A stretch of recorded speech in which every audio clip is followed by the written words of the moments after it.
From Washington, this is VOA News.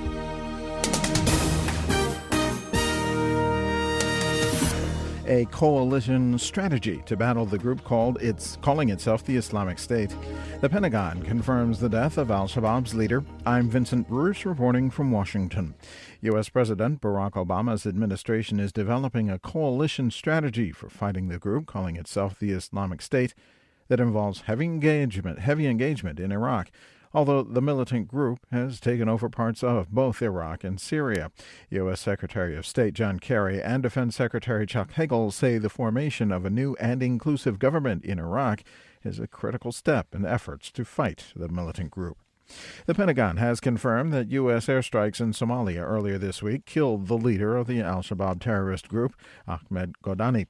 It's taken 4 days, but Pentagon spokesman Colonel Steve Warren issued confirmation of Godane's death Friday. We think this will degrade their morale and hopefully will also cause some internal strife as they try to determine who their next leader will be. The Pentagon says the al-Shabab leader was killed after U.S. forces rained Hellfire missiles and laser-guided munitions onto an al-Shabab encampment and vehicle. A ceasefire between Ukraine forces and pro-Russian separatists appeared to be holding in Russian-speaking eastern Ukraine, raising prospects for at least a temporary halt to 5 months of warfare. However, Western leaders meeting Friday at a NATO summit said they were still planning on a new round of economic sanctions on Russia as a means of maintaining pressure on the Kremlin to end its support for rebels in the former Soviet Republic. U.S. President Barack Obama said he was both hopeful and skeptical that the deal will hold. He also emphasized the West was prepared to impose more economic sanctions on Moscow if the crisis reigns. I'm Vince. This is VOA News. A new report by the United Nations nuclear watchdog shows the agency has made little progress in its investigation into suspicions that Iran has worked to build atomic weapons. The International Atomic Energy Agency report Friday revealed the probe has failed to make headway. The lack of movement in the investigation could hamper the negotiations between Iran and 6 world powers on a comprehensive agreement that would see Iran curb its nuclear activities in exchange for an easing of economic sanctions. The World Health Organization says it will accelerate the deployment of experimental treatments of the Ebola virus.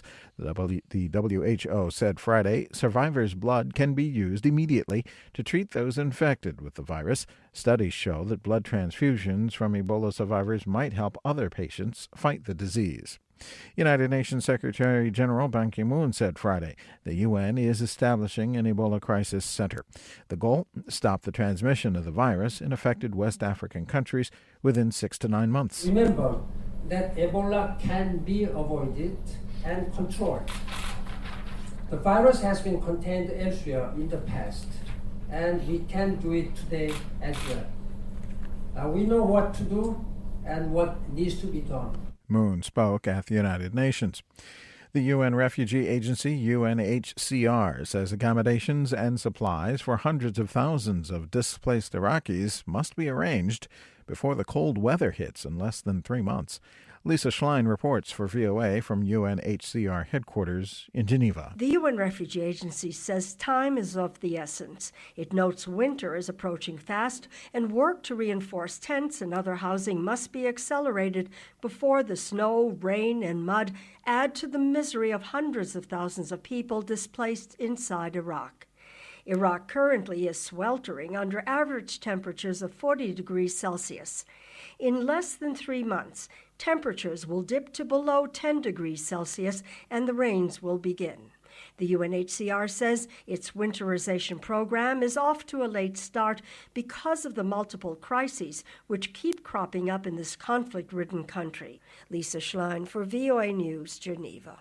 Mozambique's president and opposition leader have ratified a peace deal, ending 2 years of low-level conflict that raised fears the country would return to civil war.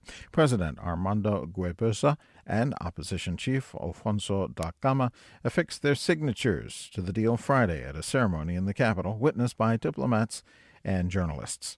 More on all these stories at voanews.com. I'm Vincent Bruce in Washington. That's the latest world news from VOA.